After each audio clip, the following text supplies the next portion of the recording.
तुम्हा सर्वांचं माझ्या यूट्यूब चॅनलमध्ये पुन्हा एकदा स्वागत आहे. तर या व्हिडिओमध्ये आपण इयत्ता 8वी चा जो घटक चाचणी क्रमांक 1 चा पेपर आहे, घटक चाचणी क्रमांक 1 चा जो पेपर आहे, तर त्याच्यामध्ये मराठी विषय आहे आणि मराठी विषयाची एक सराव प्रश्नपत्रिका जी आहे, मी ती तुमच्याशी शेअर करतो. ही प्रश्नपत्रिका पूर्णपणे तुमच्या सरावासाठी आहे.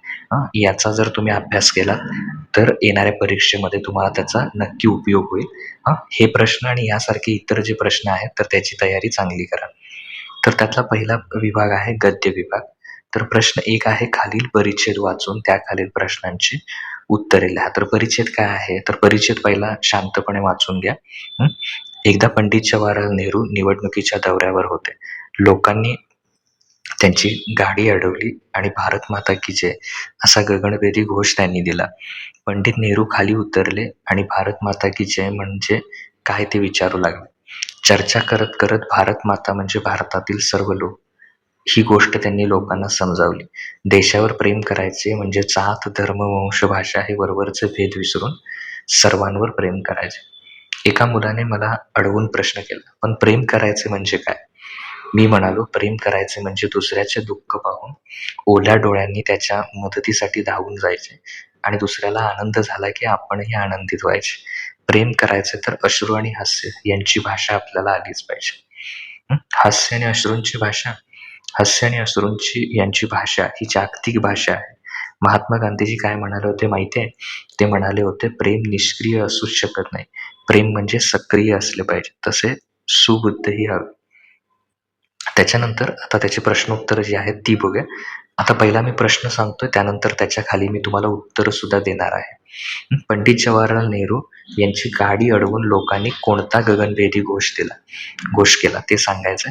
त्याच्यानंतर खालील कृती पूर्ण करा. देशावर प्रेम करायचे म्हणजे हे वरवरचे भेद विसरून सर्वांवर प्रेम करायचे. तर कुठले भेद विसरायचे? तर ती 4 नावं इथे लिहायचे. खालील विचार कोणाचे ते लिहा. भारत माता म्हणजे भारतातील सर्व लोक आणि प्रेम निष्क्रिय असूच शकत नाही. तर आता उत्तर बघूया. परिच्छेद वाचून उत्तर द्यायचे. तर पंडित जवाहरलाल नेहरू यांची गाडी अडवून लोकांनी कोणता गगनभेदी घोष केला? तर लोकांनी भारत माता की जय असा गगनभेदी घोष केला.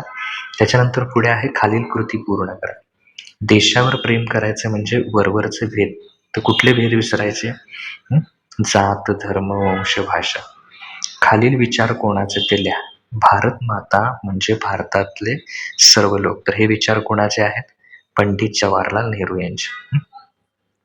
प्रेम निष्क्रिय असूच शकत नाही. तर हे विचार कोणाचे आहेत? महात्मा गांधीजी यांचे. त्याच्यानंतर पद्य म्हणजे कवितेचा विभाग आहे. तर प्रश्न क्रमांक 2 आहे, खालील कविता वाचून त्याखालील प्रश्नांची उत्तरे द्या. तर कविता काय आहे? अणुरेणूतून शब्द प्रगटती, चला चला पुढती. विज्ञानाचा प्रकाश आला, घडे दिव्य क्रांती. नवयुग आले प्रभातयाची, पहा दिसत दिव्य. शून्यामधून विश्व उभारू, जिद्द असे भव्य. हृदयांतरीच्या अशांततेचा वणवा जणी विजला.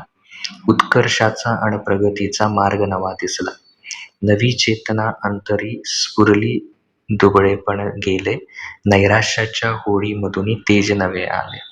मानवतेच्या मार्गावरती उठती जरी ज्वाला.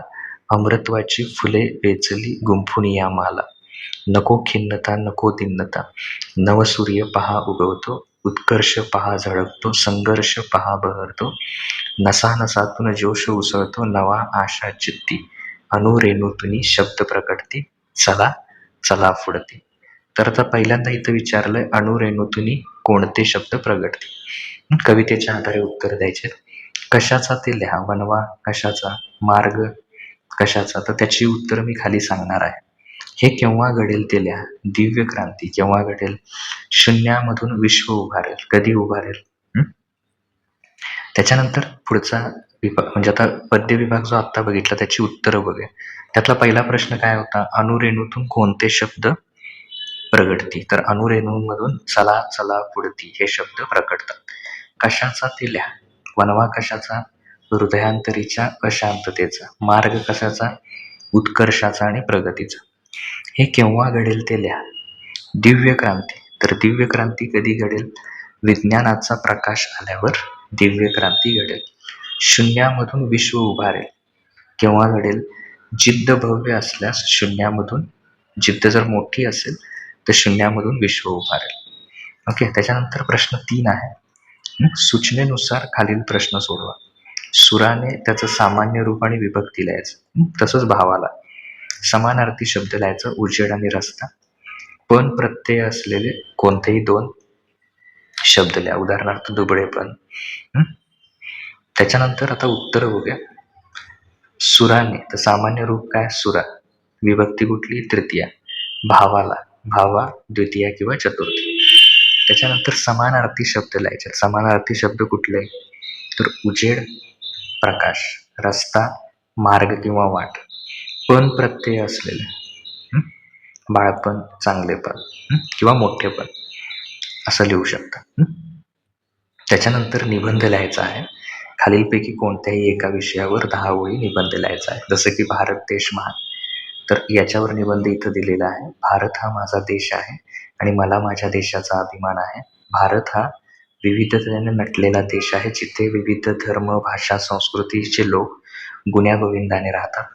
आपल्या देशाला महान साधू, संत आणि शूर राष्ट्रपुरुषांची मोठी परंपरा लाभली आहे.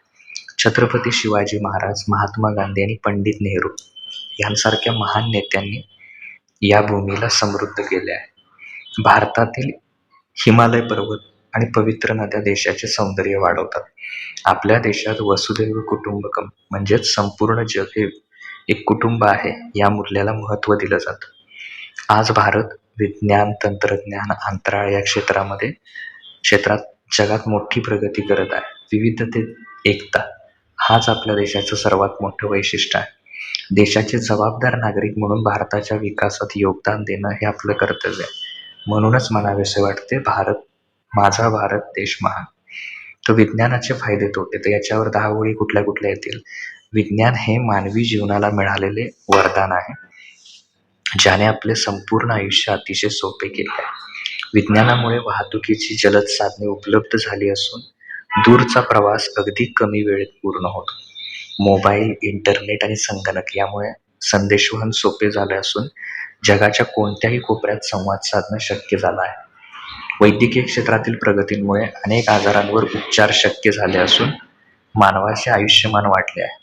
शेती क्षेत्रात आधुनिक यंत्रे आणि खतांचा वापर वाढल्यामुळे अन्नधान्यांचे उत्पादन प्रचंड प्रमाणात वाढले आहे. परंतु विज्ञानाच्या अतिवापरामुळे आज अनेक गंभीर समस्या निर्माण झाल्या आहेत. वाढत्या औद्योगिकीकरणामुळे आणि वाहनांमुळे हवा, पाणी आणि भूमीचे प्रदूषण मोठ्या प्रमाणात वाढले आहे. घातक शस्त्रास्त्रांची निर्मिती आणि अणुबॉम्बमुळे मानवी अस्तित्वालाच धोका निर्माण झाला आहे. मोबाईल, इंटरनेट अवाजवी वापरामुळे लोकांचे शारीरिक आरोग्य बिघडत असून सामाजिक दुरावा त्यातनं वाढत आहे. म्हणूनच विज्ञानाचा वापर मानवाच्या कल्याणासाठी योग्य आणि मर्यादित प्रमाणात करणं अत्यंत गरजेचं आहे. तर दोन्हीपैकी कुठलाही एक निबंध तुम्ही लिहू शकता. तर याच्यानंतर पुढचं जे आपले विषय आहेत, तर त्याचेही आपण काय करूया, व्हिडिओ तयार करूया आणि ते तुमच्याशी शेअर करूया. तुम्हाला हा व्हिडिओ कसा वाटला ते नक्की कमेंट सेक्शनमध्ये तुम्ही सांगू शकता. थँक्यू.